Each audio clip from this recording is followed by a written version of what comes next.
네, 본격적으로 03의 풀이 시작해 보겠는데요. 앞에서하고 다르게 수험자 제공 파일을 보고 그리고 내가 작업할 비번호 폴더를 미리 만들어 놓고 시작을 하겠습니다. 중간중간에 폴더를 만들어서 저장을 하다 보면요, 혼선이 오실 수 있거든요. 그래서 저는 처음에 미리 이렇게 다 모아놓고 하는 편인데요. 여러분들께서는 편한 방법대로 하시면 됩니다. 놓치지만 않으시면 되겠고요. 누락되는 것만 없으시면 되겠습니다. 지금 책에서는 앞에서 하고 똑같은 순서로 따라갔기 때문에 중간에 폴더들을 만들어가면서 했는데요. 지금은 필요한 이미 주어져 있는 자료들은 미리 다 옮겨 놓고 시작을 해보도록 하겠습니다. 1, 2회 이미 연습을 하셨기 때문에 이 과정이 어렵게 느껴지지는 않을 것 같고요. 03회는 좀 더, 03회부터는 좀 더 빠르게 진행을 해보기 위해서 이렇게 미리 작업하고 시작을 하도록 하겠습니다. 수험자 제공 파일에 보시면 슬라이드 이미지가 주어진 것을 확인할 수가 있겠고요. 이미지에 들어가는 텍스트도 이렇게 주어진 것을 확인할 수가 있습니다. 여기에 주어져 있는 슬라이드 메인 이미지로 들어가는 이미지겠죠. 이것을 미리 만들어 놓은 비번호 폴더에 이미지즈라는 폴더에 옮겨 놓고요. 또는 복사를 하셔도 되겠고요. 콘텐츠에도 가보시면 갤러리, 바로가기, 배너 이미지 이렇게 폴더별로 이미지가 들어가 있는데 이렇게 들어갈 수도 있고 그렇지 않고 한 폴더에 모여 있을 수도 있습니다. 여기에 있는 이미지들 다 같이 이번에는 복사를 시켜 보겠습니다. 저는 지금 컨트롤 키를 누른 채로 드래그해서 이미지즈 폴더에다가 복사를 시키고 있습니다. 그리고 바로가기 이미지도 숏컷 이미지도 역시 이미지즈로 복사시켜 놓고요. 배너 이미지도 컨트롤 키를 누른 채로 드래그해서 이렇게 복사를 하겠습니다. 그리고 텍스트를 한번 확인해 보면 공지사항과 팝업 창에 들어가는 내용들이 주어진 것을 확인할 수가 있습니다. 그리고 푸터에 보면은 텍스트만 들어간 것을 확인할 수가 있고요. 그리고 또 헤더 부분에 보니까 로고 이미지를 이렇게 주었습니다. 하지만 이 로고는 지금 바로 사용할 것은 아니기 때문에 이미지즈 폴더에 옮기진 않겠습니다. 이 이미지를 분명히 변형을 해서 사용할 것이기 때문에 여기서 옮기진 않고요. 이건 그대로 놔두고 헤더에 들어가는 메뉴 내용들이 어떤 것이 있는지만 확인을 해보고 그냥 넘어가겠습니다.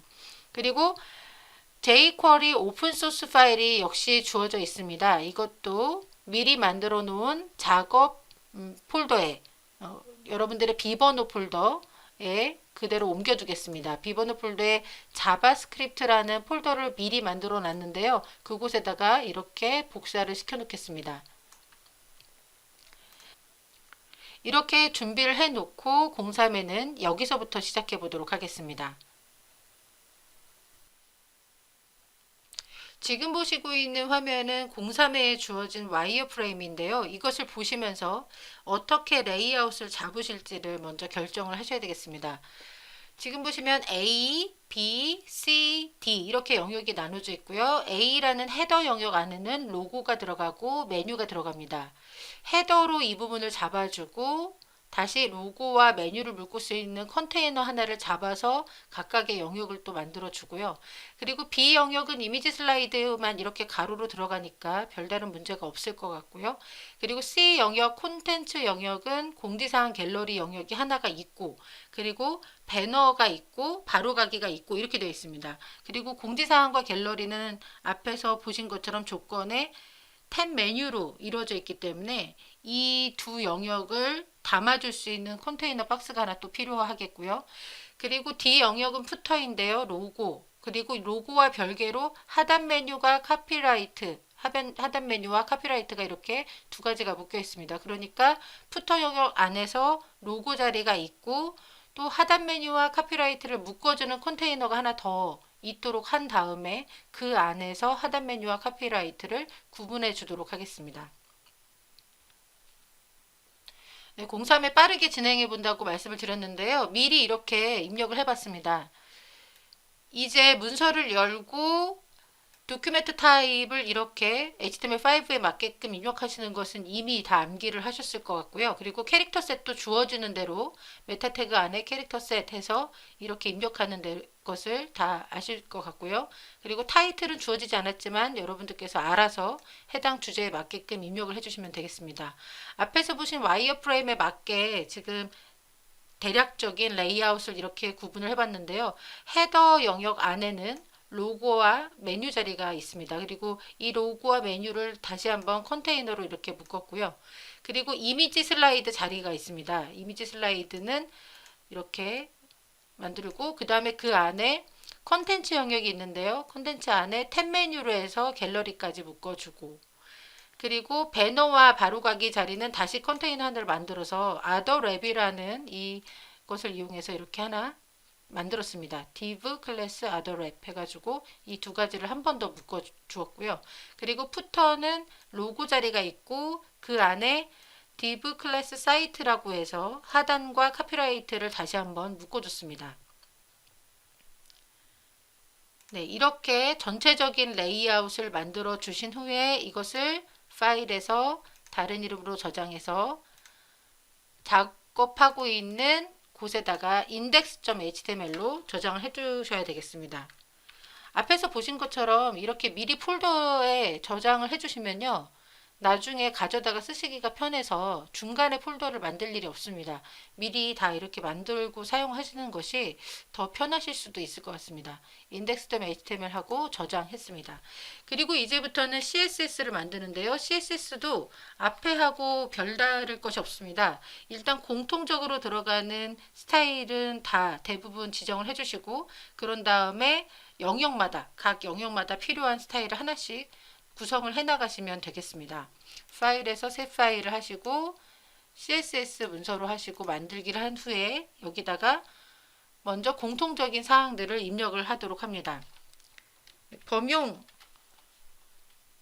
선택자를 이용해서 공용 선택자를 이용해서 이미지 전체에 들어가는 그런 스타일을 구성을 하시고 그 다음에 바디 태그에 관련된 스타일 그리고 앵커 태그는 공통적으로 계속해서 링크가 들어가기 때문에요. A 태그, 앵커 태그에 관한 그런 데코레이션이나 이런 스타일들은 미리 정해 주시는 것이 좋겠습니다.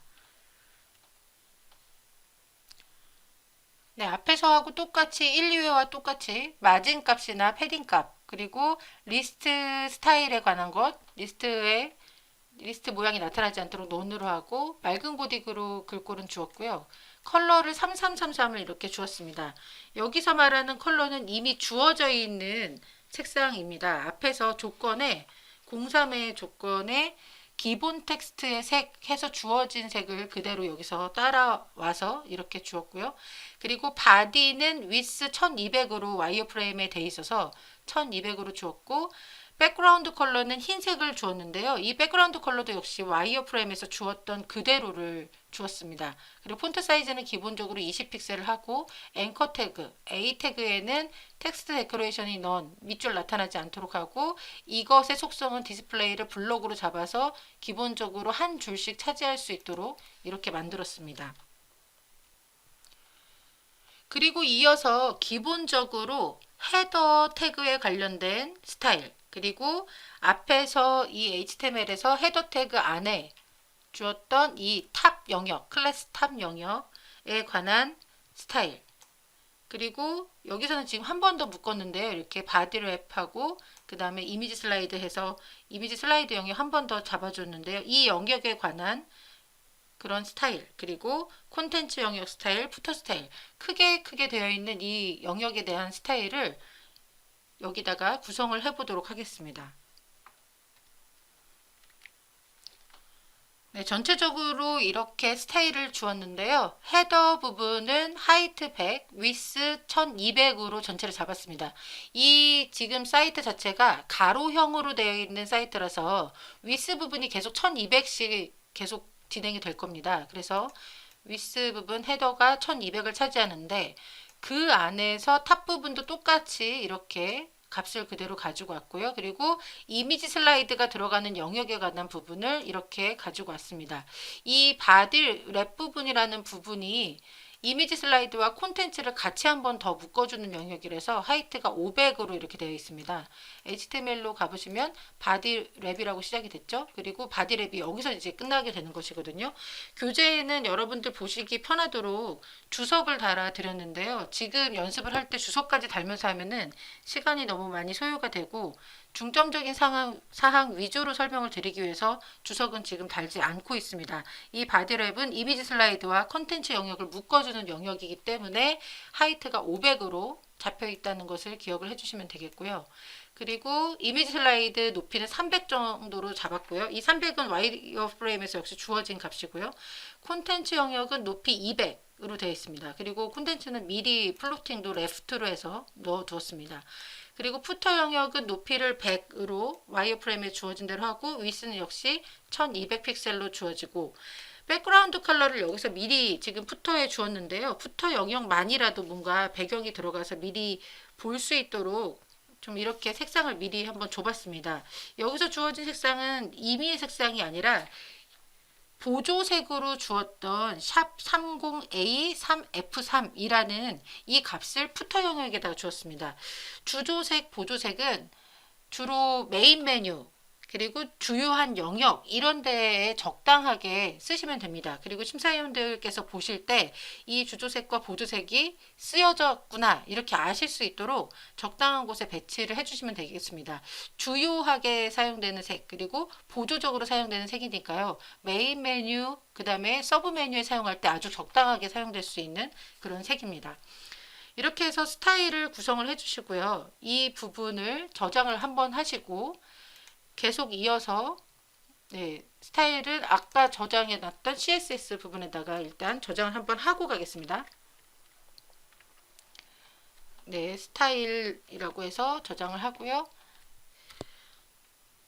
그리고 로고 부분하고 메뉴에 관한 스타일을 이어서 가보도록 하겠습니다. 자, 이제부터 로고와 그리고 메뉴에 주어지는 것은 정해진 값은 없습니다. 너비 부분을 여러분들께서 적당하게 맞춰주시면 되겠는데요. 저는 메뉴에 관련된 부분을 만약에 메뉴가 4개다 그러면 그 4개당 값을 하나의 값을 생각한 다음에 곱하기 4 해서 그 값을 너비로 주거든요. 그런 값들을 예측을 하셔서 적당한 그런 위스를 주시면 되겠고요. 또 그런 위스를 미리 지정했다고 하더라도 그 값이 고정되는 것이 아니라 작업을 하시다 보면 얼마든지 중간에 수정이 되는 그런 부분들이 있습니다. 그래서 중간중간 보시면서 앞과 뒤 그리고 양 옆에 이런 구조들을 보시면서 이런 값들을 하는 것이 더 적당하겠다 하는 값들로 조정을 해 나가시면 되겠습니다. 교재 순서를 그대로 따라가야 되기 때문에 이 탑 밑에다가 로고와 메뉴에 관련된 스타일을 주도록 하겠습니다.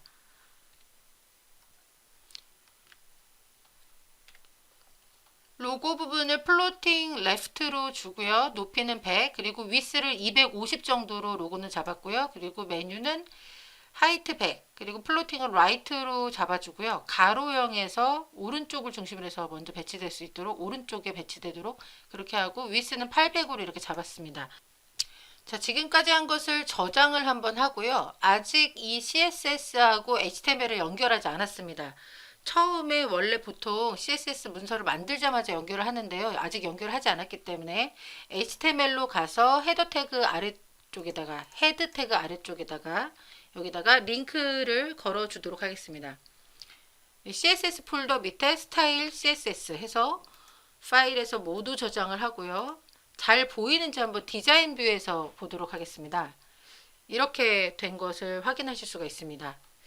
네, 이어서 콘텐츠 영역과 푸터 영역에 관련된 스타일을 좀 더 자세하게 지정을 해보도록 하겠습니다. 분할 영역에서 한번 해보도록 할까요? 분할 영역을 책에서는 한 번도 쓴 적이 없는데요. 이쪽에서 분할 영역을 열어놓고 디자인 뷰를 보면서 미리 보기 보면서 한번 해보도록 하겠습니다. 콘텐츠 선택자를 찾으신 후에 클래스 선택자 이쪽 찾으신 후에 탭 메뉴, 아더랩, 그리고 배너, 쇼컷 이렇게 한꺼번에 넣어주겠습니다. 이 탭 메뉴 영역은 공지사항과 갤러리에 관련된 영역이고요. 그리고 아더랩이라고 되어 있는 부분은 나머지 배너와 쇼컷 부분을 묶어주는 그런 컨테이너 영역이 되겠고요. 플로팅을 라이트로 했고 그 다음에 높이는 200, 너비는 400으로 했는데요. 800으로 했는데요. 이 너비를 800으로 한 이유는 각각이 400이 되기 때문에 이 400으로 이렇게 잡았습니다. 전체 위스가 이 페이지의 위스가 1200이다 보니까 나누기가 좀 편합니다. 400, 400, 400 이렇게 해서 탭 메뉴부터 다 같이 400으로 이렇게 잡았습니다. 이쪽에 와서 한번 이렇게 클릭하시면요. 어떻게 나눴는지 이렇게 미리 보실 수가 있거든요. 이렇게 보시면서 작업을 하실 수가 있습니다. 이어서 푸터 영역으로 내려가서 이 푸터 영역 아래에 푸터에 들어가는 로고 자리 그리고 사이트에 관련된 자리들 카피라이트나 메뉴 이런 것들이요. 그런 것들과 관련된 스타일도 역시 지정을 해주도록 하겠습니다. 푸터 아래쪽에 BT 로고라고 되어 있는 영역 잡아주시고요. 이 BT는 바텀 로고라고 해서 아래쪽에 관련된 것이고요. 그리고 사이트라고 해서 잡아줬는데요. 이 BT 로고는 플로팅 레프트 그리고 사이트는 라이트로 상대적으로 오른쪽에 배치가 되는데 이 BT 로고는 250을 차지하고 그 다음에 사이트는 600을 차지하도록 했습니다. 그리고 BT 메뉴 그 다음에 카피라이트 이렇게 너비를 차지할 수 있도록 해줬습니다. 오른쪽 한번 이렇게 클릭하시면요. 이렇게 지정이 되는 것을 볼 수가 있습니다. 하단 메뉴와 카피라이트 자리 이렇게 이쪽 오른쪽으로 플로팅이 되면서 이 정도만 차지하게 하고 BT 로고 자리는 왼쪽을 기준으로 해서 이 정도만 차지할 수 있도록 이렇게 지정을 했습니다. 소스 코드 HTML로 돌아가서요. 파일에서 모두 저장을 해보도록 하겠습니다. 그리고 미리 보기, 브라우저 미리 보기를 한번 열어보도록 하겠습니다. 지금까지 한 결과 이렇게 확인되는 것을 볼 수가 있습니다. 이제 이어서 헤더에 들어가는 로고를 만들어 보도록 하겠습니다. 주어진 로고를 변형을 해서 사용하도록 하고 있는데요. 그래서 수험자 제공 파일에 있는 로고를 가져다가 변경을 시켜줍니다. 아까 로고는 작업 폴더에 복사하지 않았기 때문에 수험자 제공 폴더에 헤더 폴더에 있는 이 로고를 열어주시면 되겠습니다. 그리고 책에서는 레이어에서 레이어 스타일을 이용을 해서 수정을 했습니다. 레이어 스타일에서 그레디언트 오버레이를 해서 뭔가 점점 색상이 변형될 수 있는 이 오버레이 효과를 주었는데요.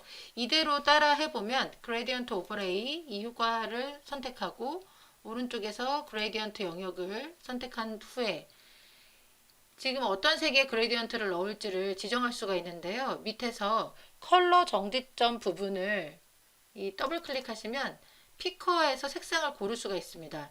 이때 16진수 영역 안에 주어진 주조색을 입력을 하겠습니다. 0066AD 이렇게 해서 주어진 것을 입력하고요. 또 오른쪽에 있는 이 컬러 피커 부분을 더블 클릭해서 이번에는 주어진 보조색을 입력하겠습니다. 30A3F3 이렇게 해서 보조색을 입력을 해서 주조색에서 보조색으로 그레디언트가 되는 이런 그레디언트 색상을 하나를 만들어 주시고요. 확인 해주시면 되겠습니다. 만약에 이 색을 앞으로도 계속 사용할 거다 그러면 새로 만들기를 해서 이쪽에 사전 설정 부분에 저장을 해 두셔도 됩니다. 그래서 이 색을 이제 불렀다가 계속 사용하셔도 되고요. 지금은 그냥 확인하고요. 또 불투명도 이런 부분도 조정할 수 있고 스타일을 어떻게 할지 이런 부분들도 조정하실 수 있는데요. 다 그대로 선형으로 리니어로 놔두고 각도를 여기서는 45도로 줘봤습니다. 여기는 주어진 값이 없으므로 색상 오버레이드를 하셔도 되고 어떤 것을 하셨든지 상관이 없습니다. 이렇게 하고 확인을 눌러서 완성을 해주시고요. 이대로 두면 안 되고 그림이 너무 크기 때문에 사이즈를 좀 조정을 해주셔야 됩니다. 그래서 이미지 조정을 해주시는데요. 이미지에서 이미지 크기로 들어가서 조정을 하실 때 중요한 것은 종횡비를 유지하라는 메시지가 주로 나옵니다. 그래서 종횡비 유지를 위해서 반드시 비율 제한 부분을 이 부분을 선택을 해 두시는 것이 좋겠고요. 이미지 리샘플링은 픽셀 값을 조정을 할 때 색상을 어떻게 처리할까의 값인데 이 부분은 그냥 디폴트로 그냥 놔두셔도 상관이 없습니다. 이미지 품질이 꽤 높고 엄청나게 큰 이미지가 아니라서요. 이 리샘플링이 아주 큰 영향을 미치지 않기 때문에 그대로 두시면 되겠고요. 스타일의 비율, 스타일이 있었을 때 그 스타일 비율이 조정될 수 있도록 함께 조정될 수 있도록 이 부분도 같이 체크를 해둡니다. 책에 있는 대로 180을 입력해 놓으면 비율 조정 때문에, 비율 제한 때문에 똑같이 높이가 같은 비율로 이렇게 작은 값이 들어가는 것을 확인하실 수가 있습니다. 이렇게 해서 확인을 한번 해주시면 이미지가 이렇게 작게 되고요. 이 이미지를 이제 직접 쓸 수 있는 이미지로 저장을 하셔야 되는데요. 이것을 작업 폴더, 비번호 폴더에다가 다른 이름으로 저장을 해서, 자, 아까 만들었던 작업 폴더의 이미지즈 폴더 아래다가 PNG로 저장을 해줍니다. PNG로 저장을 하는 이유는 배경이 투명하기 때문에 그 투명도를 유지하기 위해서 PNG로 그대로 저장을 합니다. 그리고 옵션이 나오면 확인, 이렇게 해서 이미지를 변경을 해주시면 되겠습니다. 로고 수정이 끝나면 HTML 문서를 다시 열어주고요. 이곳에서 로고 자리로 비워뒀던 이곳에다가 만든 이미지를 연결을 해줍니다. 이렇게 앵커 태그를 이용해서 임시 링크를 걸어주고요. 이거는 시험 조건에서 주어진 것이라서 요소별로 임시 링크 반드시 주시고, 이미지즈 폴더 밑에 있는 logo.png 해서 이렇게 넣어줍니다. 지금 분할로 해서 코드와 디자인 뷰를 한꺼번에 보고 있는데요. 링크 걸어주고 클릭해보면 이렇게 들어오는 것을 확인할 수가 있습니다. 파일에서 모두 저장해서 저장을 해두시고요. 지금 이 로고 이미지가 위쪽에 붙어 있기 때문에 이 이미지를 조금 밑으로 내리고 왼쪽에서도 여백이 좀 더 생길 수 있도록 그렇게 스타일을 지정을 해 보도록 하겠습니다. style.css로 돌아가서 로고 스타일을 찾아서 선택자 로고 부분을 찾고 그 아래쪽에 로고 이미지에 대한 좀 더 자세한 스타일을 지정을 해줍니다. 이렇게 로고 이미지 플로팅 레프트로 하는데 하이트는 42로 하고 위스는 180으로 했다, 이렇게 주고요. 탑과 레프트 마진을 30, 25로 이렇게 주었습니다. 이 값은 한 번에 나온 값은 아니고요. 이 예시를 만들면서 저도 이렇게 저렇게 입력을 하다가 이렇게 주는 것이 좀 더 괜찮겠다 싶어서 준 건데요. 여러분들께서는 이쪽에서 이렇게 미리 보시면서 좌우 여백, 위, 아래 여백을 보시면서 마진 값들을 수정을 해주시면 됩니다. 지금처럼 이렇게 이미지가 좀 더 떨어질 수 있도록 이렇게 스타일을 주었습니다. 파일에서 모두 저장을 한번 하시고요. 이제 HTML로 돌아가서 메뉴를 한번 추가해 보도록 하겠습니다. 메뉴 자리 부분에 주 메뉴, 서브 메뉴 내용부터 먼저 추가를 해 보도록 하겠습니다.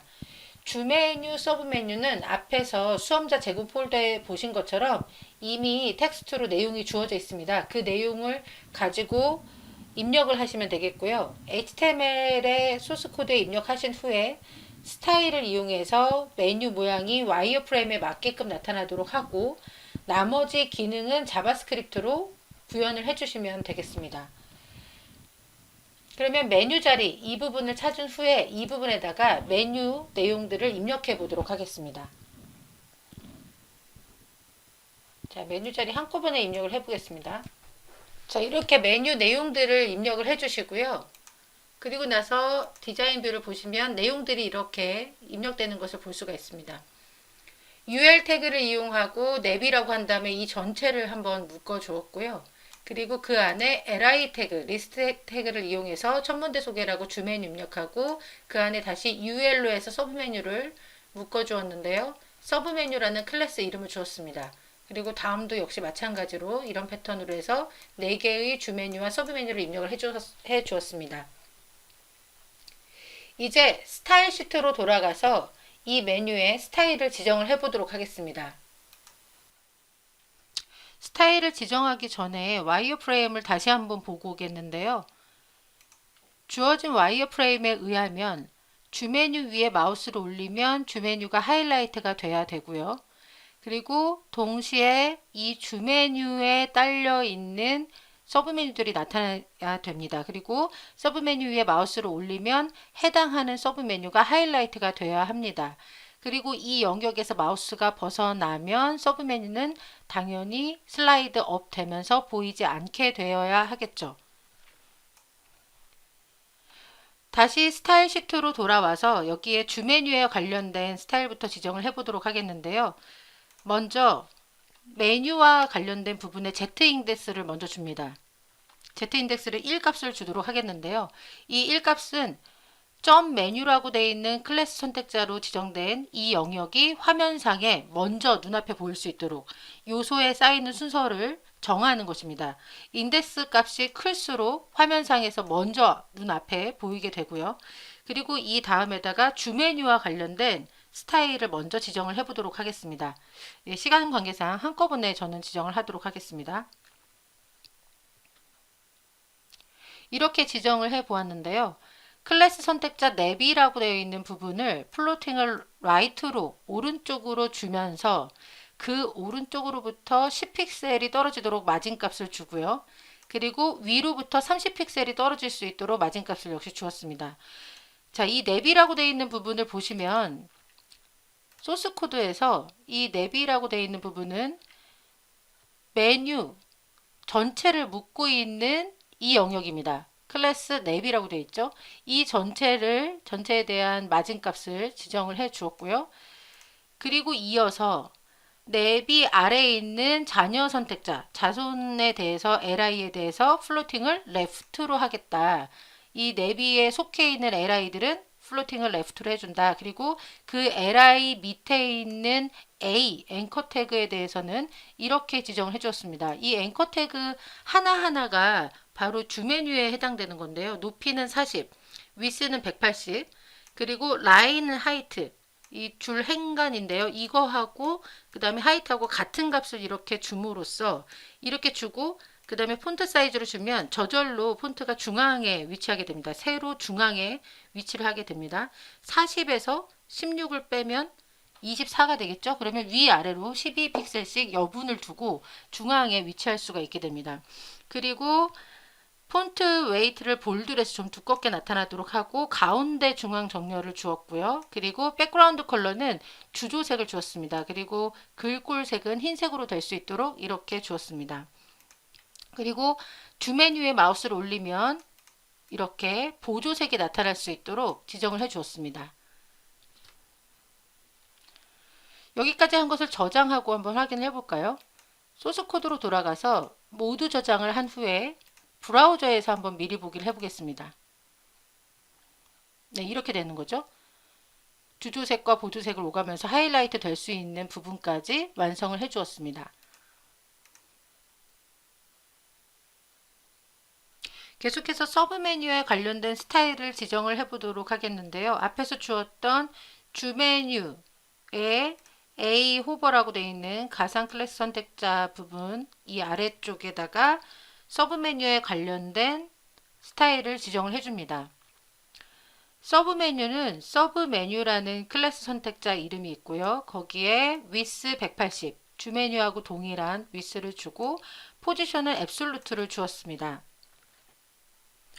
이렇게 앱솔루트를 주면 부모 또는 가까이 있는 조상을 기준으로 해서 좌표 값을 가지게 되는데요. 지금 여기에서는 얼만큼 뛸지 탑이나 레프트나 이런 값을 주지 않았기 때문에 오프셋 값을 주지 않아서 있는 그 자리에 그대로 나타나게 됩니다. 그리고 포지션 앱솔루트를 줄 때는 보통 이렇게 위스를 함께 지정을 해줍니다. 그렇지 않으면 이 안에 들어간 내용의 크기만큼만 내용이 나타나게 됩니다. 보통 박스 요소는 전체 한 줄을 차지하게 되는데요. 포지션 앱솔루트를 주게 될 경우에 그때는 마치 블록 요소 자체도 위스의 내용만큼만 자리를 차지하는 그런 속성으로 변경이 되는 것처럼 돼서 위스를 주지 않게 되면 내용의 길이만큼만 차지하게 됩니다. 이거는 앞에서 제가 자세하게 설명드린 적이 없는 것 같아서 한번 예시로 똑같이 해서 한번 만들어 보겠는데요. 이렇게 한번 구성을 해봤습니다. 지금 보시면 클래스 이름 서브 메뉴 내용 똑같이 이렇게 넣었는데요. 내용 1, 2, 3이라고 해볼까요? 이렇게 내용을 넣었습니다. 그리고 스타일 시트에 가보시면 이 서브 메뉴만 그대로 따서 넣었는데요. 다른 점은 백그라운드 컬러를 일부러 색상을 이렇게 주었습니다. 지금 포지션 앱솔루트를 주니까 이렇게 같은 자리에 모든 요소들이 나타나고 있습니다. 이렇게요. 지금 보시면 그런데 이 포지션 앱솔루트를 한번 지워볼까요? 어떻게 되는지요?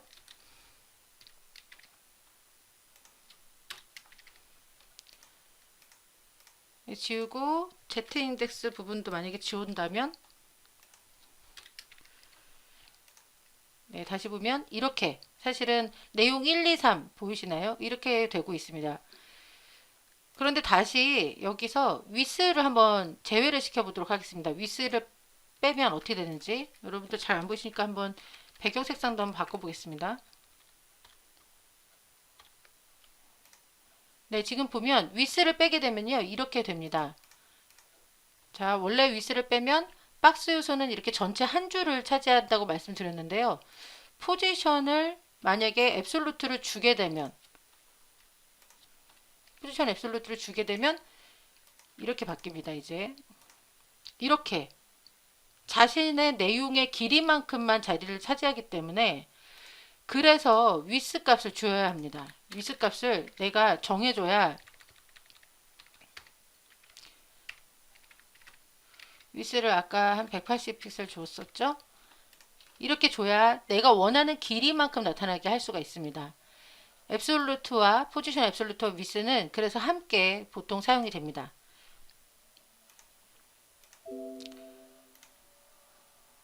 네, 그리고 지금 서브 메뉴 자체는 디스플레이 넌으로 해서 나타나지 않게 하라라고 했고요. Z 인덱스를 줘서 이 요소가 쌓이는 순서를 좀 더 높은 값을 줘서 화면상에 앞에 보일 수 있도록 하겠다라고 했고요.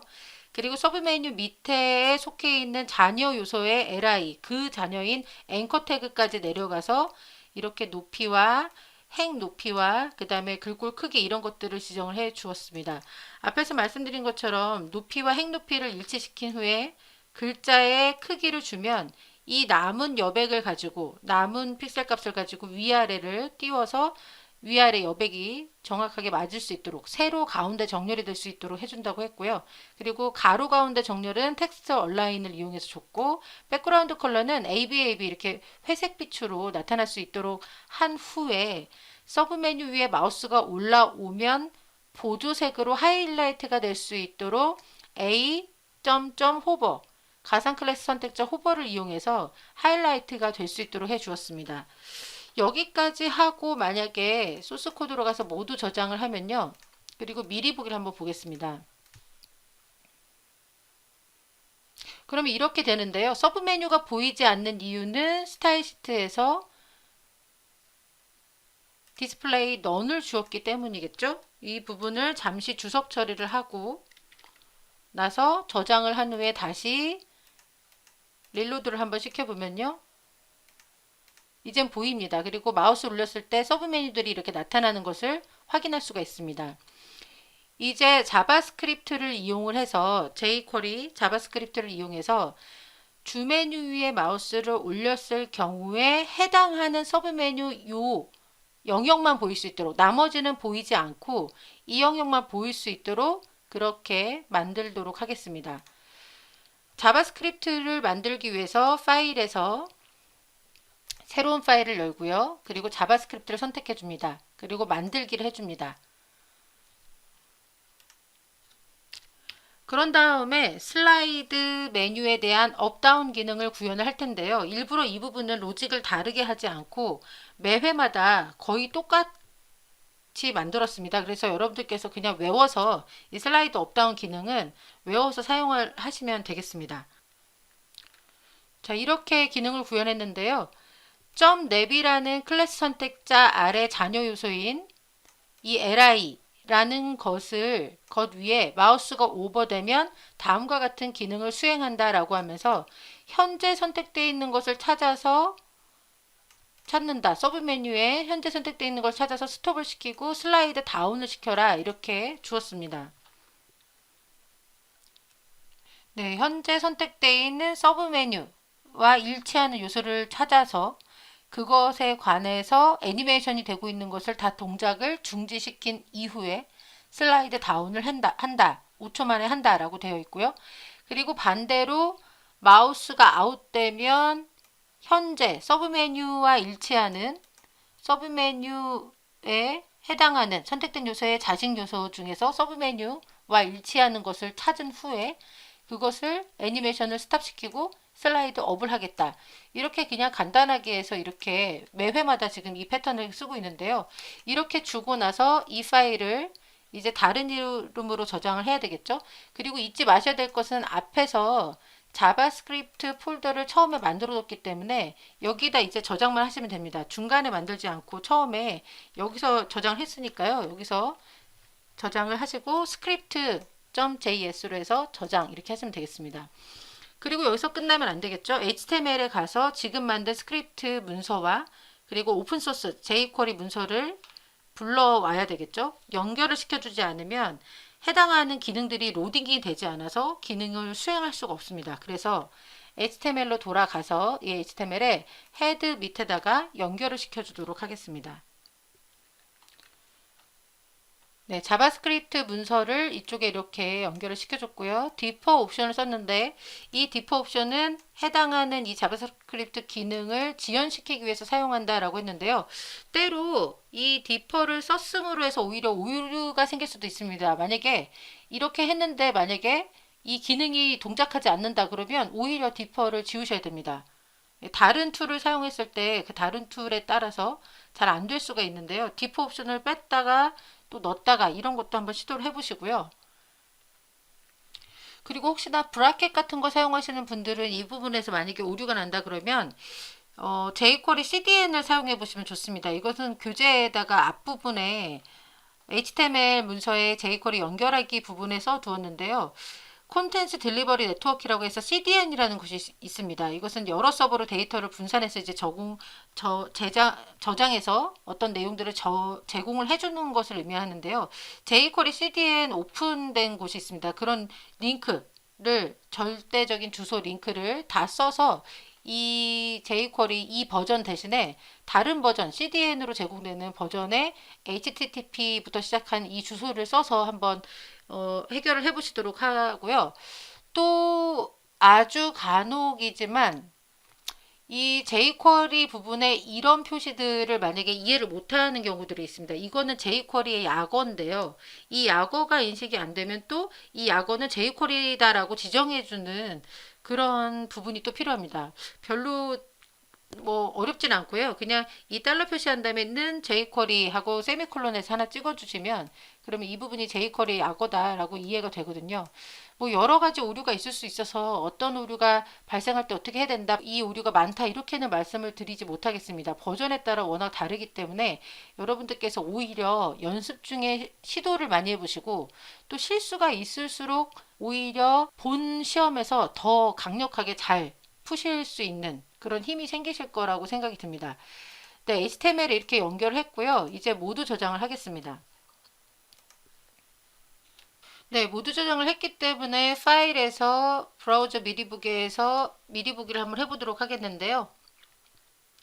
네, 지금 전체 서브 메뉴가 다 보이는 이유가 일단 마우스를 올렸을 때 이렇게 서브 메뉴 나타나는 건 좋은데 전체가 다 보이고 있는 이유가 있죠. 왜냐면 스타일 시트에서 제가 아까 디스플레이 런을 이 주석을 풀지 않고 지나갔네요. 그래서 이 부분을 풀고 다시 저장을 하고 다시 웹브라우저에서 한번 릴로드를 시켜보겠습니다. 자, 그러면 이제는 전체가 디스플레이 넌 때문에 보이지 않고 마우스가 올라간 부분에 대해서만 이렇게 나타나는 것을 확인할 수가 있고요. 마우스를 벗어나게 하면 다시 가려지는 것을 확인할 수가 있습니다. 이렇게 이제 순서대로 잘 되는 것을 확인하실 수가 있습니다.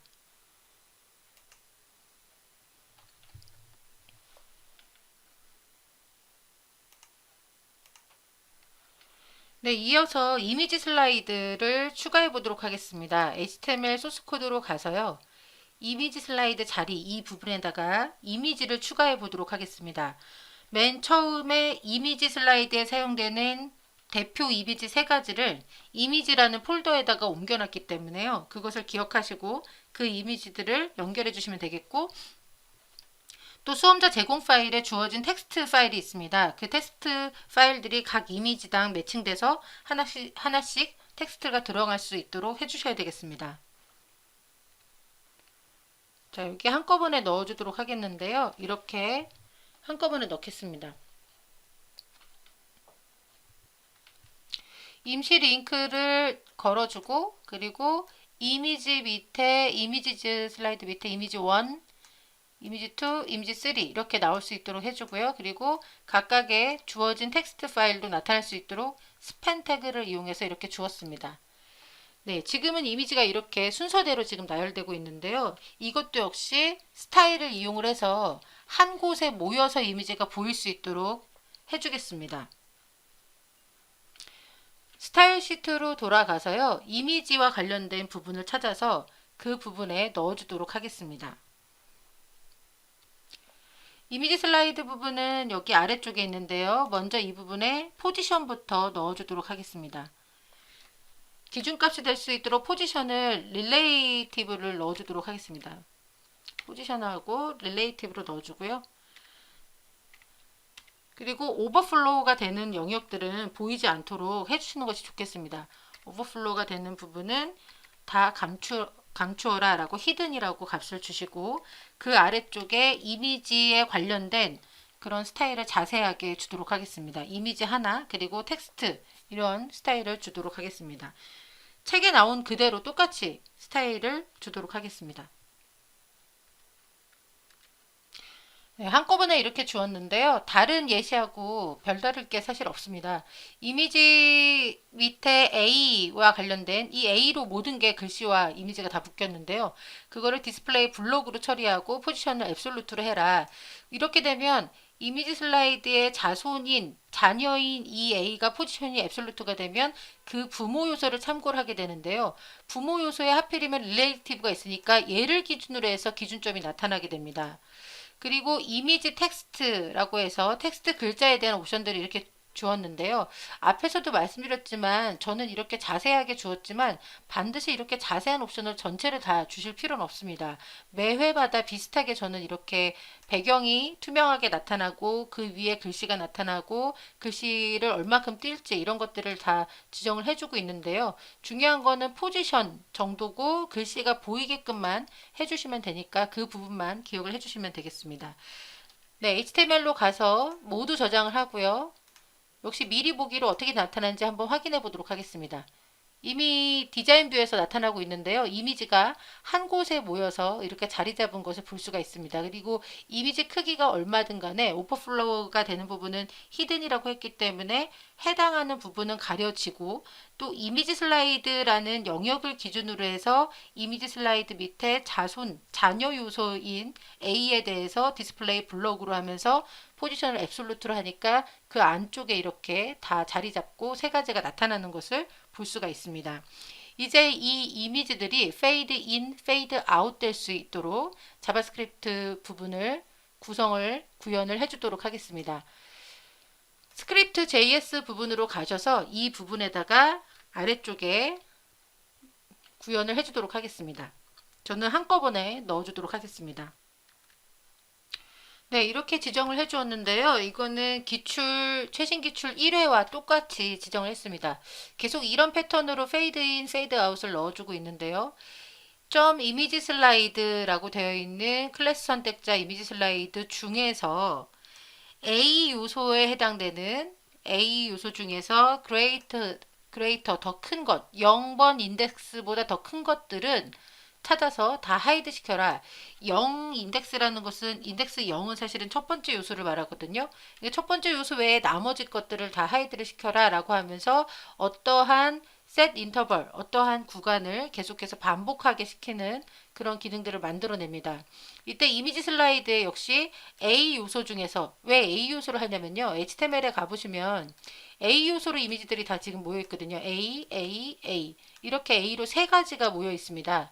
이 세 가지가 모여 있는 A 중에서 첫 번째 자식 요소를 찾아서 부모 요소 안에 있는 것 중에서 A 중에서 이미지 슬라이드 A 중에서 첫 번째를 찾아서 그것을 페이드 아웃을 먼저 시켜라 라고 하고 다음번 A를 찾아서 그것은 페이드 인을 시킨다 라고 했습니다.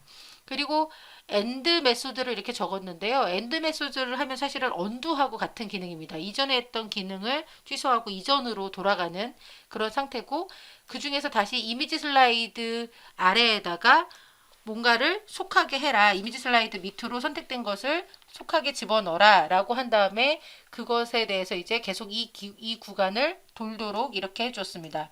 이렇게 하면 선택한 요소가 다시 이미지 슬라이드의 자식 요소로 들어가면서 이 상황 속에서 계속 반복되는 가운데에 페이드 인, 페이드 아웃 이렇게 이 부분이 반복이 되게 됩니다.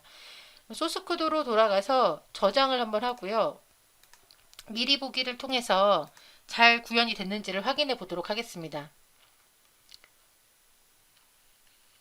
네, 페이드 인, 페이드 아웃이 잘 되면 잘 완성이 된 것입니다. 다음으로 콘텐츠 영역을 만들도록 하겠는데요. 공지사항 갤러리 탭 부분은 기출 2회에서 나왔던 부분입니다. 그 부분하고 비슷한 패턴으로 역시 만들어 보도록 하겠습니다. 일단 이 공지사항 자리 그리고 갤러리 자리 내용들을 다 추가를 해보도록 하겠습니다. 네, 주어진 요소를 한꺼번에 추가를 했는데요. 공지사항이라는 부분을 이렇게 li 클래스 액티브로 해서 이 영역이 먼저 활성화된 영역이 될 수 있도록 해주었습니다. 이 액티브 영역이 가장 처음에 보일 수 있도록 나중에 스타일 시트에서 세팅을 해주고 이 클래스 액티브라는 것이 갤러리로 추가가 됐다가 공지사항으로 추가가 됐다가 하면서 해당하는 영역의 이 내용 부분들이 보일 수 있도록 그렇게 지정을 할 것입니다. 그리고 주어져 있는 공지사항의 내용들은 수험자 제공 파일에 주어진 내용을 그대로 입력을 했고요. 그리고 처음에 아이콘 1, 2, 3을 이미지즈 폴더에 옮겨놨기 때문에 해당하는 아이콘들도 이쪽으로 옮겨 주었습니다. 그렇게 해서 이렇게 내용들을 이쪽으로 옮겨 주었고요. 이제 스타일을 지정을 해서 이 스타일대로 내용들이 나타날 수 있도록 해보겠습니다. 스타일 시트로 돌아가고요. 여기서 탭 메뉴 있는 부분부터 먼저 수정을 해보도록 하겠습니다.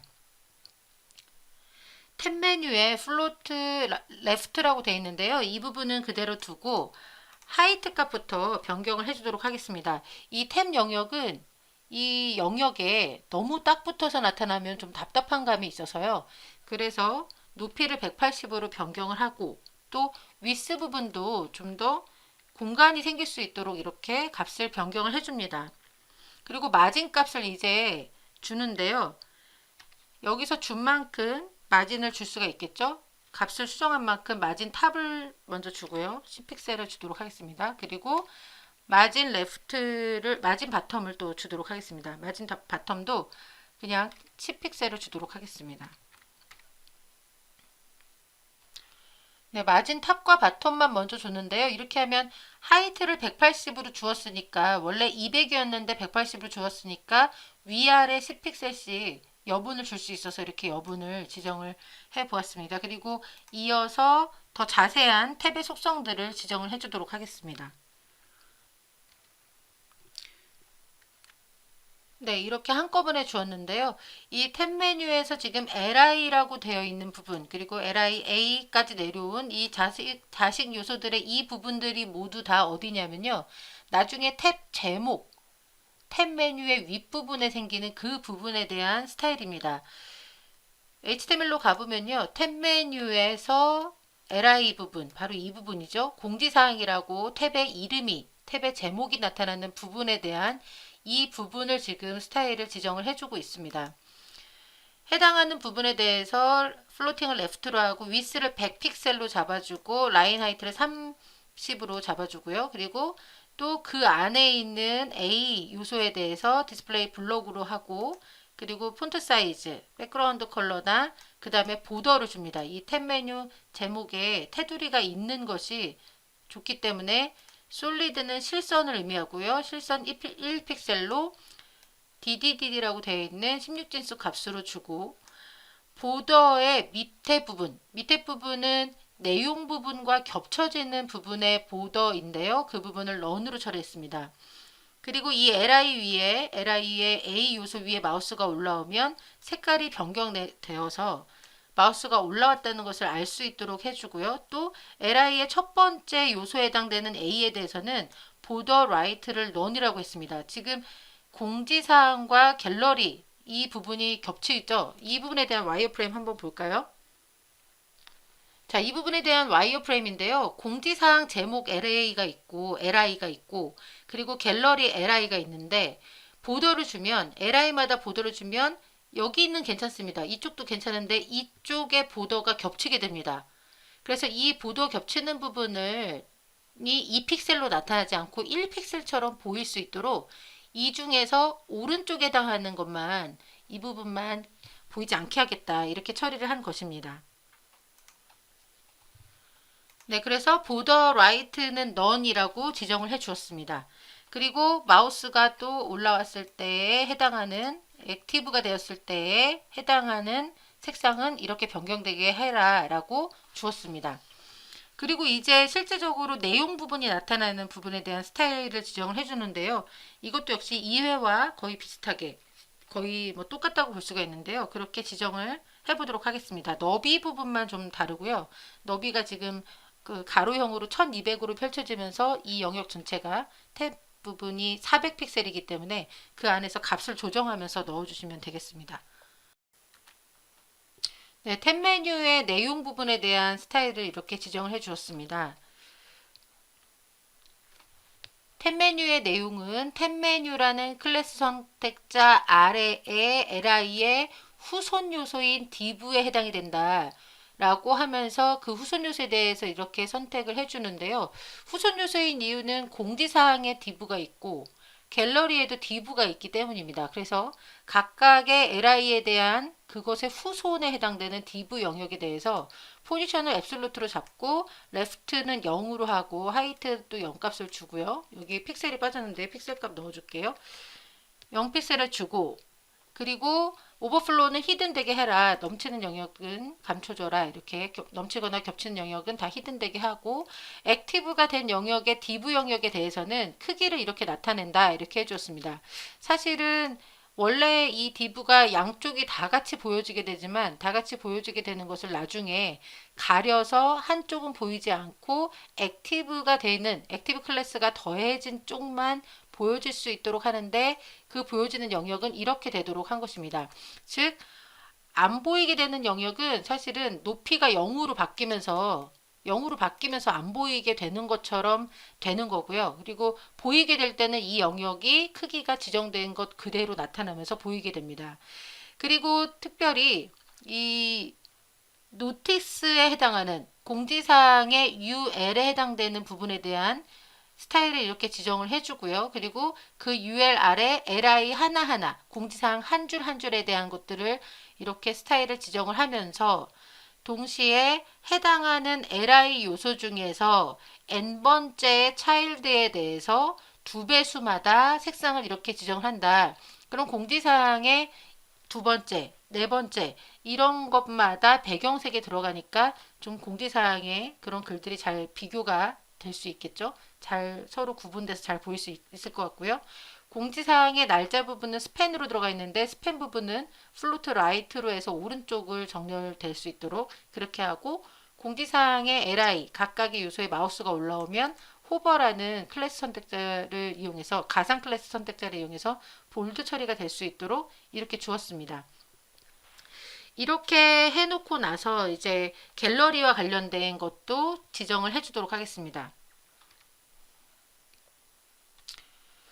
네, 여기까지 하고 났을 때 일단 공지사항이 이렇게 바뀐 것을 볼 수가 있는데요. 여기서 이제 갤러리 스타일까지 지정을 해보면요. 갤러리 하나하나의 li에 대한 크기나 이미지의 크기, 마우스가 올라왔을 때 어떻게 처리할지 이런 스타일들을 지정을 해주면 네, 이렇게 바뀌게 됩니다. 그리고 2회에서도 말씀드렸지만 이 전체를 가리키고 있는 콘텐츠 영역 부분에 이 콘텐츠 부분에 포지션 값을 앱솔루트로 주셔야 이 자리가 자리매김이 돼서 잘 나타나게 됩니다. 그래서 이렇게 포지션 값을 앱솔루트로 해서 일단 주겠습니다. 한번 여기까지 한 것을 저장한 다음에 소스 코드에서 모두 저장한 다음에 미리 보기로 한번 볼까요? 지금 디자인 뷰 보고 계시지만 브라우저에서 보면 또 다르게 나타날 수 있어서요. 브라우저를 통해서 정확한 내용을 보도록 하겠습니다. 네, 브라우저에서 봤을 때는 이렇게 흔들림 없이 이렇게 보이는 것을 볼 수가 있습니다. 아직 전환하는 기능을 만들지 않았기 때문에 전환 기능은 jQuery와 자바스크립트 이용해서 그쪽에서 구현하도록 하겠습니다. 스크립트 JS로 가고요. 이쪽에 와서 이제 이 탭 메뉴 전환하는 기능을 추가해 보도록 하겠습니다. 네, 역시 한꺼번에 이렇게 입력을 해 주었는데요. 클래스 선택자 탭 메뉴 아래에 자식 요소인 li에 대한 자식 요소인 a를 클릭했을 때 다음과 같은 일을 한다라고 하면서 지금 선택되어 있는 것의 부모 요소, parent를 찾아서 거기에 add class active라는 클래스를 더 추가를 해준다라고 하면서 동시에 C 블링스라고 되어 있는 것은 다른 형제 요소를 다 찾아서 지금 그래봤자 이제 두 개 사이에서 왔다 갔다 하는 건데요. 다른 형제 요소를 다 찾은 후에 거기에 선택되어 있는 active라는 클래스는 제외를 시켜라. 그래야 하나가 액티브가 되겠죠. 그래서 하나를 액티브가 될 수 있도록 그렇게 해준다. 부모 요소를 찾아서 거기에 액티브 클래스를 추가하고 네, 그리고 다른 것에 있는 액티브는 제외를 시킨다. 클릭을 할 때마다 이 부분이 이제 전환이 되겠죠. 그리고 리턴 폴스를 한다고 했는데 클릭 이벤트 처리를 중단시키는 그리고 함수를 처음에 호출한 곳으로 다시 돌아가게끔 하는 리턴 폴스를 줍니다. 이걸 하는 이유는 앞에서도 앞에 회차에서도 설명드렸지만 이벤트 버블링 때문에 그런데요. A를 클릭했을 때만 해당하는 일이 일어나야 되는데 이 클릭한 것이 부모 요소까지 전달이 돼버리면 엉뚱한 결과가 나오게 됩니다. 그래서 이 이벤트 버블링이라는 것을 막기 위해서 그래서 리턴 폴스를 쓰는데 주의할 점은 이 다음 구절에 무슨 어떤 내용을 쓰시면 그러면 되지 않는다라는 것을 말씀을 드렸었습니다. 자, 이렇게 하고 이제 소스 코드의 HTML로 가서 모두 저장을 한 후에 탭 메뉴 전환이 잘 되는지를 한번 확인을 해 보도록 하겠습니다.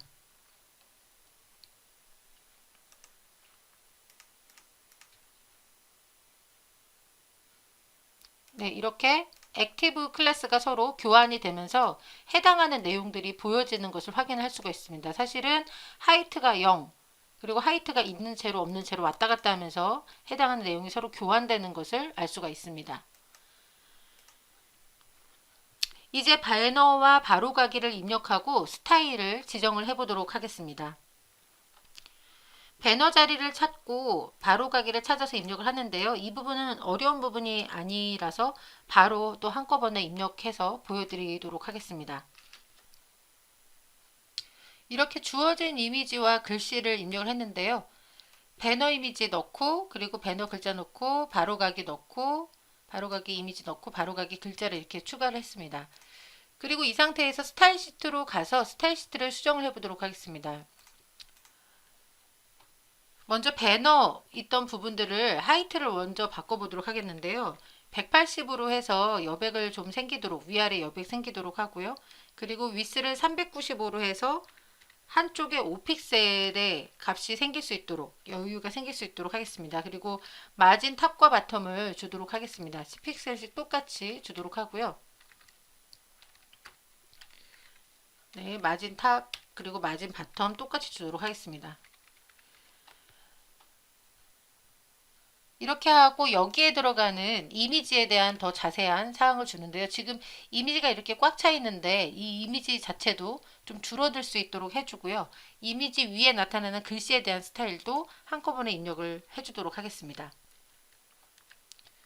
네, 이렇게 한꺼번에 주었는데요. 이미지 크기가 좀 더 작게 나타날 수 있도록 해주고요. 플로팅은 레프트로 했습니다. 그러면 레프트로 하니까 오른쪽에 5픽셀의 여유가 작게 이렇게 생기게 되겠죠. 그리고 글씨에 생기는 글씨 부분의 스타일은 이렇게 주었습니다. 사실 이 내용들은 정해진 값이 아니라서 이렇게 복잡하게 안 하셔도 상관은 없습니다. 저는 습관적으로 이렇게 넣는 거니까요. 여러분들께서 조정하시면서 얼마든지 사용하셔도 되겠고요. 그리고 이미지 위에 마우스를 올렸을 때 이 마우스 올릴 때도 호버가 돼서 좀 표시가 날 수 있도록 이렇게 했습니다. 이어서 숏컷도 변경을 해주도록 할 텐데요. 숏컷도 이 배너 이미지하고 거의 똑같이 그렇게 변경을 하겠습니다. 높이는 180으로 바꾸고요. 그리고 여기서는 위스를 400으로 그냥 둡니다. 왜냐면 숏컷 자체는 오른쪽과 왼쪽 다 차도 상관이 없습니다. 앞에서 이미 위스에서 5픽셀씩 줄여서 여유분을 두었기 때문에 여기 있는 여유분을 둘 필요가 없어서 위스 400으로 그냥 두고요. 마진 탑하고 마진 바텀만 주도록 하겠습니다. 마진 탑 10픽셀로 주고요. 그리고 마진 바텀을 주도록 하겠습니다.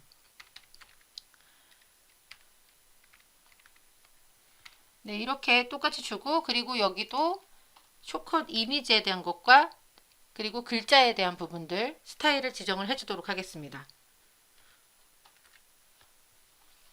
네, 거의 비슷하게 이렇게 주었는데요. 쇼컷 이미지, 그 다음에 글자 나타날 수 있도록 이렇게 지정을 했습니다. 여기까지 한 내용들을 모두 다 저장을 하고 한번 확인을 해 보겠습니다. 파일에서 모두 저장, 그리고 브라우저에서 미리 보기를 하셔야 정확하게 내용들이 확인이 될 텐데요. 이렇게 배너와 쇼컷 내용들이 들어간 것을 확인하실 수가 있습니다. 이어서 레이어 팝업 창을 작성하고 배경 스타일을 지정을 해보도록 하겠습니다. 레이어 팝업 창이 나타날 때 배경이 좀 어두워지면서 팝업 창만 돋보이게 하는 기능들인데요. 앞에서 했던 내용들하고 역시 똑같이 진행을 해보도록 하겠습니다. 레이어 팝업 창은 독립된 내용이 될 수 있도록 이 푸터와 그 다음에 콘텐츠가 마무리되는 div 이 아래쪽에다가 작성을 하도록 하겠습니다. 이름은 그 아이디 선택자로 해서 모달이라고 주고요. 그리고 이 모달이라는 부분이 업될 때 나타나는 내용이라서 모달업이라는 클래스 이름을 주면서 내용들을 추가를 하도록 하겠습니다. 여기에 추가되는 내용은 타이핑하는 것이 아니라 수험자 제공 파일에 주어진 내용을 그대로 복사해서 붙여주시면 되겠습니다. 네, 저는 한꺼번에 입력을 했는데요. 아이디로 해서 모달, 이 영역에만 해당되는 그런 이름이라서 아이디 선택자로 주고 모달 업이 됐을 때 해당하는 타이틀과 그 다음에 내용 해가지고 모달 바디라고 해서 나눠주고요. 이렇게 내용들을 추가를 해주고요. 그리고 닫기 버튼이 있어야 된다고 했기 때문에 닫기 버튼을 추가를 합니다. 이 닫기에 대한 조절은 나중에 스크립트에서 조절을 해주시면 되겠습니다. 이 부분에 대한 스타일도 이제 정의를 해주셔야 되겠죠. 그래서 스타일 시트로 넘어가서 이 부분에 대한 스타일을 추가를 해주도록 하겠습니다. 숏컷 이미지 아래 부분에 스타일을 추가하도록 하겠습니다.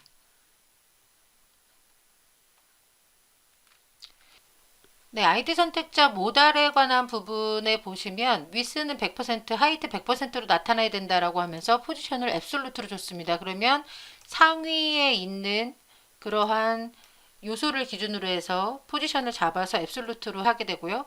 레프트하고 탑을 0으로 했는데 이거는 전체 페이지 영역을 다 차지하면서 여백이 없이 오프셋이 00으로 나타날 수 있도록 왼쪽부터 위쪽까지 꽉 차서 전체 100%를 채울 수 있도록 해주면서 약간의 불투명도를 가지게 하고 또 계층상 요소가 쌓여있는 계층이 가장 앞에 보일 수 있도록 Z인덱스를 1로 주면서 동시에 디스플레이는 넌으로 해서 처음에는 보이지 않도록 한다라고 미리 이렇게 지정을 했습니다. 그러면 이 디스플레이 넌 때문에 어떤 작업을 하더라도 처음엔 보이지 않게 되겠죠. 그런데 모달이 액티브가 되면 디스플레이를 블록 요소로 처리를 해라 해서 이렇게 속성을 바꾸도록 해줍니다.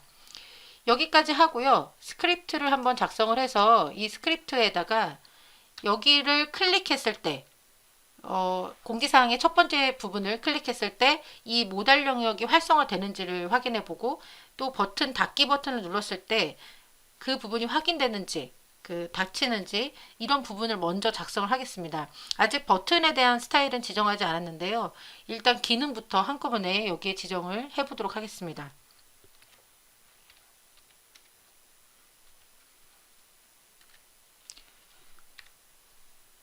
네, 한꺼번에 지정을 했는데요. 노티스 영역의 후손 요소 중에서 첫 번째 요소를 클릭했을 때, li 중에서 첫 번째를 클릭했을 때 모달 영역에 액티브 클래스를 추가한다. 그래서 활성화가 되도록 한다. 그리고 btn이라는 클래스 선택자 이름을 클릭했을 경우에는 다시 액티브를 삭제를 한다. 액티브 클래스를 삭제한다. 이렇게 지정을 해줬습니다. 일단 버튼이 제대로 만들어지지 않아서 버튼 영역이 어디인지는 잘 보이지 않을 거고요. 노틱스에서 li 첫 번째 요소를 클릭했을 때 모달 영역이 뭔가 활성화되는지는 확인이 가능하겠죠. 그래서 소스 코드에서 HTML로 가서 모두 저장을 한 후에 여기서 브라우저 미리 보기를 통해서 확인을 해보겠습니다. 공지사항의 첫 번째 LI가 여기거든요. 이 부분 클릭하면 활성화가 되는 것을 확인할 수가 있습니다. 지금 버튼 영역이 아직 여기 스타일 지정 안 했는데요. 이 버튼 영역을 클릭하면 그 부분 이 전체 활성화된 것이 사라질 수 있도록 그렇게 하겠습니다. 이제 스타일 시트로 다시 돌아가서 이 모델 밑에다가 활성화되는 영역에 나타날 그 내용 부분을 얼마큼 자리 잡게 할지, 그리고 또 버튼 영역 모양을 어떻게 할지, 이 부분들에 대해서 내용을 또 한꺼번에 추가를 해주도록 하겠습니다. 스타일을 지정을 해줬는데요. 모달 업이 되는 그 영역, 모달 업이라고 되어 있는 클래스 영역 부분은 위스 500, 하이트 400, 그리고 포지션은 픽스드로 해서 화면상에 고정될 수 있도록 하는데 레프트 40과 탑 20% 영역에 고정될 수 있도록 해줬습니다. 백그라운드 컬러는 흰색으로 지정을 하고요. 그리고 이 모달 업되는 부분에 있는 제목 부분에 대한 부분, 그리고 내용이 나타나는 부분, 그리고 버튼에 대한 부분을 이렇게 지정을 했습니다. 버튼이나 이런 내용들도 매 회마다 거의 비슷한 스타일로 들어가게 되는데요. 이 전체 홈페이지의 사이즈가 어떻게 되는지에 따라서 조금씩만 값들을 변경을 시켰습니다. 물론 버튼도 이렇게 복잡하게 안 넣으셔도 됩니다. 뭐 커서가 포인터 모양으로 바뀐다든지 이런 부분들을 안 하셔도 상관없고요. 버튼을 굴려서 둥글게 나타나게 하는 보더 레디어스 이런 부분들도 안 하셔도 상관이 없습니다. 그래서 버튼의 위치나 버튼 안에 들어가는 글자의 두께나 이 정도를 해서 버튼의 크기 이 정도를 해서 해주시면 되겠고요. 여기서는 복잡하게 이렇게 넣었지만 여러분들께서 연습하시면서 책과 다르게 다른 스타일들을 넣거나 또는 스타일들을 한번 삭제를 하나씩 하시면서 조정을 해보시면 좋을 것 같습니다. 잘 되는지 인덱스에서 모두 저장을 하고 브라우저 미리 보기를 통해서 확인을 해보도록 하겠습니다.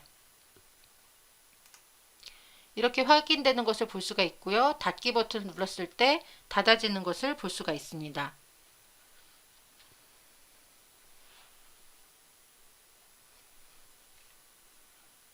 마지막으로 푸터 부분을 작성을 하도록 하겠습니다. 푸터 부분에는 로고가 필요한데요. 로고를 그레이스케일로 만들면 됩니다. 앞에서 그레이스케일로 저장을 하려다가 혼란스러우실 것 같아서 너무 앞에서 했던 일이 많아서 혼란스러우실 것 같아서 아직 안 했는데요. 보통 이미지를 만들 때 한꺼번에 만들어 두면 나중에 편하시거든요. 그래서 전체 내용을 한번 보시면서 혹시 그레이스케일로 바꾸는 게 있으면 미리 바꿔두시면 시간 절약도 되고 좋습니다. 포토샵을 다시 열었다 닫았다 하실 필요가 없으니까요. 네, 지금은 여기에서 해보도록 하겠습니다. 포토샵을 실행시키고요. 처음에 만들었던 이미지를 가져오도록 하겠습니다. logo.png PNG 상태이기 때문에 색상 변경을 하는 것이 매우 쉬운데요. 이미지 메뉴에서 조정해서 색조 채도 이쪽으로 들어가시면 되겠습니다. 또는 컨트롤 U를 외워두시면 빠르게 작업을 하실 수가 있겠죠.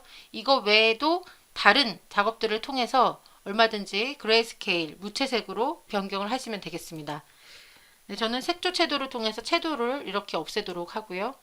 이 상태에서 이제 저장만 해주시면 푸터 영역에 쓸 수 있는 이미지가 됩니다.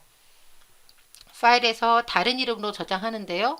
로고에다가 밑에다가 적당한 이름을 주시고 저장을 해주시면 되겠습니다. 형식은 그대로 PNG로 해주셔야 이 지금 중간중간에 이렇게 배경이 없는데요. PNG로 해주셔야 배경이 없는 채로 저장이 되겠죠. 다시 드림위버로 돌아가서 이제 로고 자리 부분에다가 로고 이미지를 추가해 보도록 하겠습니다. 네, 로고 이미지를 이렇게 추가를 해 주었는데요. 이미지즈 밑에 로고 바텀 점 png 이렇게 해서 추가를 해 주었고요. 지금 잘 나타나는 것을 볼 수가 있겠고요. 하단 메뉴와 카피라이트 자리도 모두 다 내용을 입력하도록 하겠습니다. 네, 저는 한꺼번에 입력을 했는데요. 하단 메뉴는 간단하게 하단 메뉴 1, 2, 3으로 되어 있어서 UL과 LI를 써서 1, 2, 3으로 입력을 했고요. 카피라이트 자리는 내용만 입력해 주시면 됩니다. 내용 입력하시고 스타일 시트에서 이 내용 입력한 글자에 대한 스타일만 지정을 해 주시면 되겠습니다.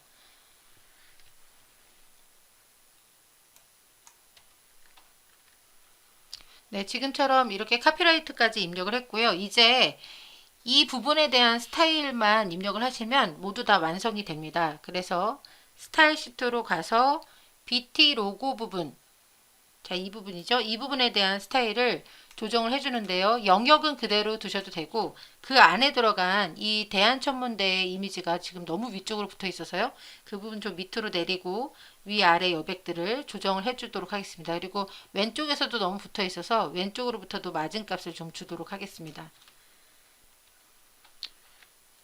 이렇게 속성을 주시면 플로팅을 레프트, 그 다음에 높이와 크기 주시고요. 탑 마진을 30, 그 다음에 레프트 마진을 25로 이렇게 주었습니다. 그러면 보시면 이렇게 떨어지게 되겠죠. 이어서 BT 메뉴에 관한 이 부분도 조정을 해주도록 하겠습니다. BT 메뉴 부분은 하이트 50과 위스 600으로 들어가 있는데요. 이 부분에 대해서 값들을 조금씩 입력해 보도록 하겠습니다. 텍스트 얼라인을 일단 센터로 주고요.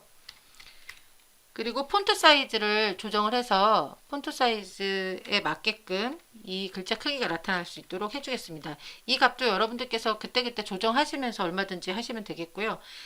텍스트 얼라인 그 다음에 하이트 다 주었는데 똑같이 여기도 하이트를 주는데 이번에는 이 라인 하이트는 30픽셀 정도로 해서 주도록 하겠습니다. 그리고 이 아래에 이 비트 메뉴의 li 하나하나, 요소 하나하나에 대한 스타일도 지정을 하도록 하겠습니다. 비트 메뉴의 li 요소에 대해서는 마진 값을 하나씩 주면서 디스플레이 인라인 블록으로 나타날 수 있도록 이렇게 속성을 지정했습니다. 인라인 블록을 하면 한 줄 행에 이 리스트가 하나씩 연이어서 나타날 수 있습니다. 따로따로 떨어지지 않고요. 그렇게 되게 하고 위스는 100씩 차지하게 하고 또 li 마우스를 올렸을 때 li 호버에 의해서 볼드체가 될 수 있도록 이렇게 지정을 했습니다. 그리고 카피라이트들도 이제 수정을 해주는데요. 텍스트 얼라인부터 시작해서 폰트 사이즈, 그 다음에 행 이런 부분들도 조정을 해주도록 하겠습니다. 네, 이렇게 텍스트 얼라인과 폰트 사이즈 그리고 행 높이 이렇게 조정을 해주었는데요. 자, 여기까지 하신 것을 HTML로 가서 모두 저장을 하신 후에 이제 최종적으로 파일에서 브라우저 미리 보기를 통해서 확인을 해보도록 하겠습니다. 자, 이렇게 완성된 것을 보실 수가 있겠고요. 그리고 클릭하면 모달 팝업창 나타나고 서브 메뉴 다 잘 구성이 되고요. 그리고 마우스를 올렸을 때 이렇게 손가락으로 변해야 링크가 다 걸린 것이므로 링크 임의의 링크들이 다 걸렸는지도 확인을 해주셔야 되겠습니다. 여기까지 3회 마치도록 하겠습니다. 3회는 좀 빠르게 진행을 하면서 앞에서 설명드리지 않은 부분을 위주로 해서 설명을 드렸는데요. 4회, 5회는 또 역시 더 겹칩니다. 4회, 5회에는 다른 점을 중심으로 해서 설명을 드리도록 하겠습니다. 여러분들 수고 많으셨습니다. 감사합니다.